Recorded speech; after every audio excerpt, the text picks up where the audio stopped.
Hey folks, welcome to another episode of Cutter One. I am your host, Jay, just Jay, your resident troublemaker, your resident culture warrior. All right, I came across this article from Collider and I wanted to just jump right into it. So let's see what we got here. All right, so we have Collider is putting out this article. It says the Rings of Power changes the Lord of the Rings by giving evil a human face. When did Sauron get hot?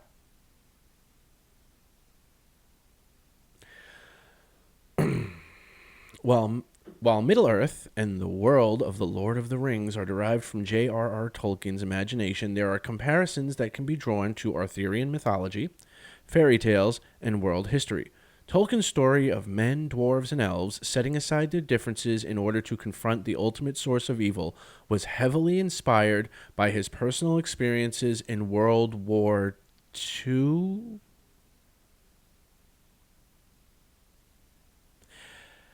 Amazon Prime's smash hit prequel series, The Lord of the Rings, The Rings of Power, offers many insights on the Tolkien universe, but one of the most interesting concepts is putting a human face on evil.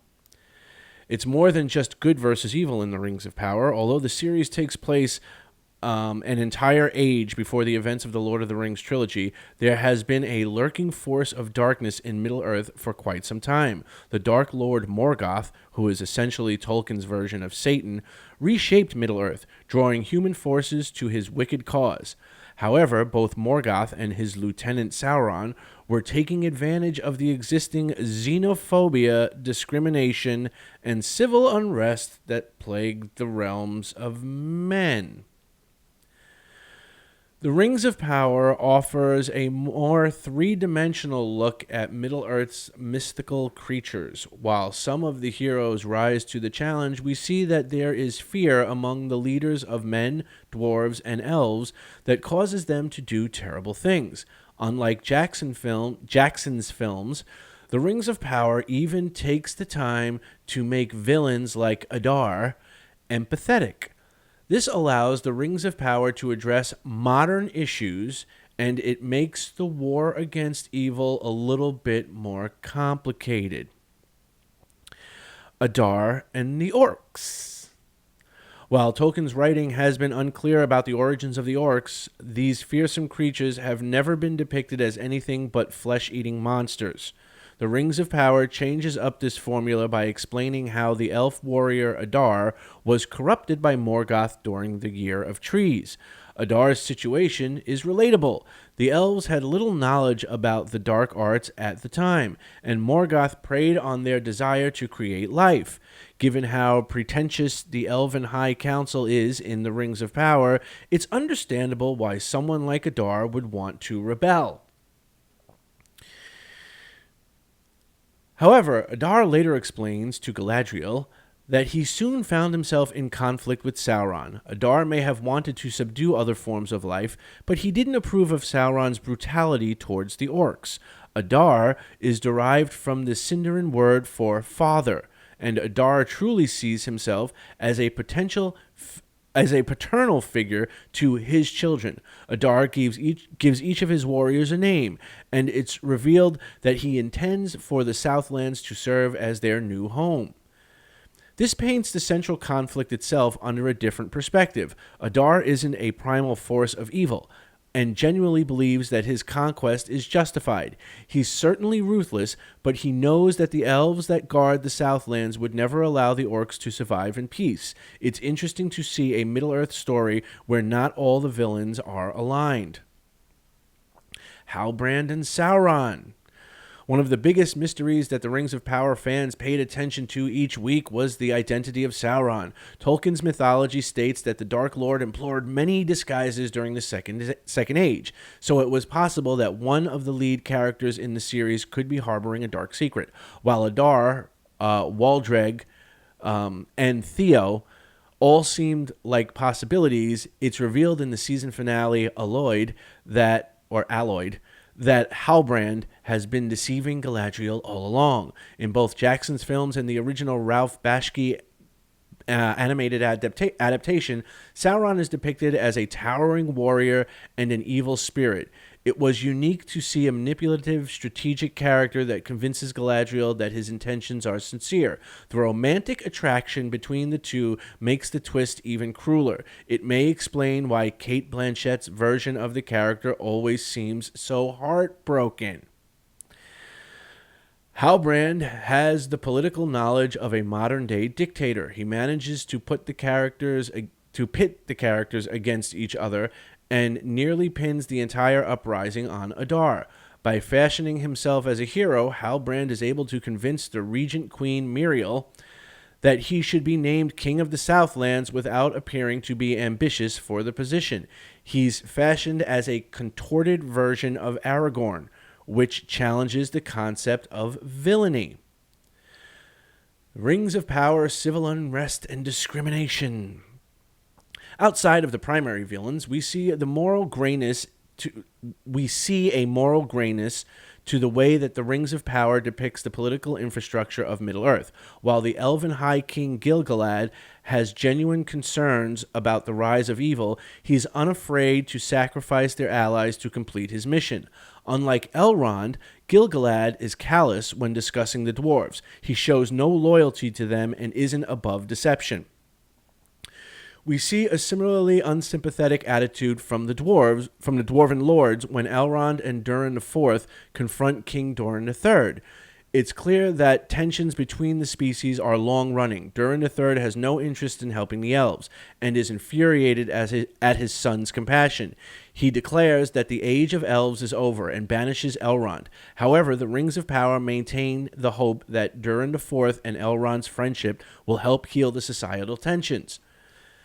There is a similar element of discrimination in the events of Númenor.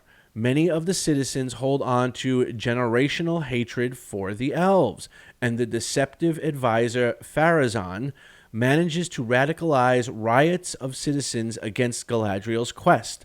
It's critical that Pharazôn only agrees to support Elendil's quest to the Southlands after he becomes convinced that they will be able to conquer the elves. The desire for power is what allows Sauron to gain allies, and we know that Númenor is bound to a tragic fate. The Rings of Power has offered surprises for Tolkien fans that make the story even more rich. While there's a plethora of source material to draw from, it's also nice to see new additions that challenge our conception of Middle-earth, making the show's version of evil one that was recognizable was an ambitious, creative choice that paid off. Some prequels offer nothing but unneeded revelations, but the Rings of Power actually cast the original films in a new light. Okay, wow. Okay, I didn't realize this article had so much complete and utter shit in it. Holy crap. Wow, I'm amazed. First of all, and I'm sure any of you guys watching this video know that Collider. Tolkien's experiences were not in World War II. It was in the prequel to that, known as World War I. That's where he served.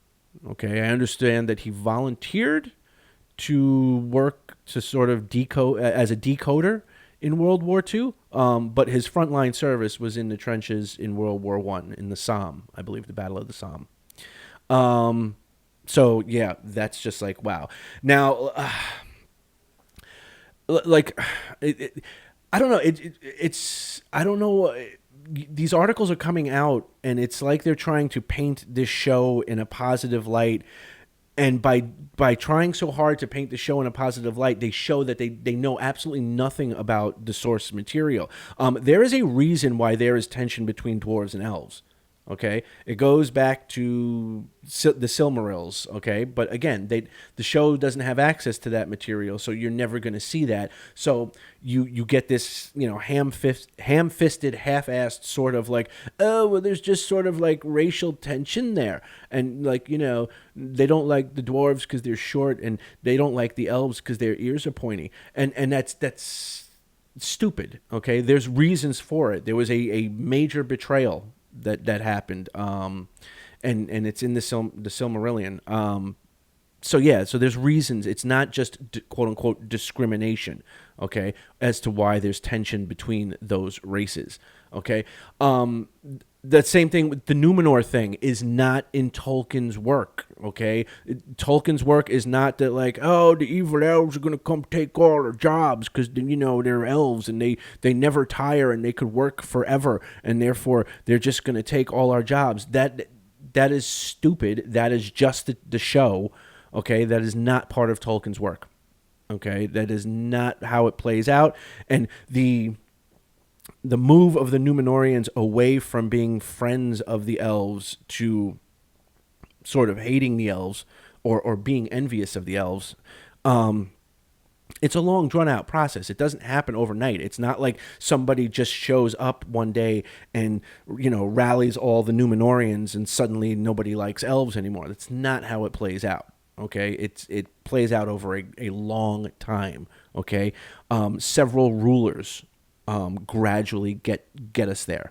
Okay, so I mean, this article it gets so much wrong, and the whole thing. When did Sauron get hot? Like really, like completely ignoring the fact that Tolkien explains to us throughout the Silmarillion and other works how Sauron, being a shapeshifter, okay, was able to take on a form that was appealing, attractive, in the broader sense of the word, to those he was interacting with. So in the case of the elves, it was Anatar, the Lord of Gifts. Okay, so this whole idea of when did Sauron become hot is kind of idiotic, because Sauron had a physical form. Okay, and it's how he was able to go around and win over converts to his cause. Okay, and this article sort of, I don't know. I'm just like blown away. It's just really fucking dumb. Anyway, let me know what you guys think down in the comments below. Like, I mean, other than the informational errors of like Tolkien being, his experiences in World War II. What do you think of this article? Do you agree with any of it? Am I just being like overly, nitpicky about like the lore and stuff? Do you agree that maybe Collider and some other people should maybe do some research into it? How about read the books? Read the book. I mean, it's there. It's not like it's hard to do. I'm sure there's abridged versions. Okay, read the books. That's what I did. I wasn't born with any knowledge about Tolkien. I read the books. Anyway, let me know what you guys think in the comments below. Give the video a like if you like the video, and feel free to share it and drop a comment. And above all, hit that subscribe button if you haven't. If you have subscribed, thank you very much. I appreciate your subscription and your endorsement of what I'm doing, I guess. And if anything, I will talk to you guys in the next one. Peace.